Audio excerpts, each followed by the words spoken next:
संजय राऊत एकनाथ शिंदेंना म्हणाले की यापुढे हिंदू हृदय सम्राट बाळासाहेब ठाकरेंचं नाव घेऊ नका.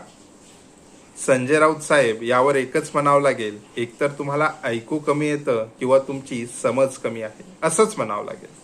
कारण एकनाथ शिंदे म्हणाले की मुख्यमंत्री पदाबाबतीत भाजप किंवा नरेंद्र मोदी साहेब किंवा अमित शहा जो निर्णय घेतील तो मला आणि शिवसेनेला मान्य असेल. मात्र तुम्ही याचं वाक्य फिरवून एकनाथ शिंदे यांनी शिवसेनेचे सर्व निर्णय घेण्याचे अधिकार हे अमित शहा आणि नरेंद्र मोदी यांना दिलेत असं वाक्य बनवलं. असं एकनाथ शिंदे म्हणालेच नाही.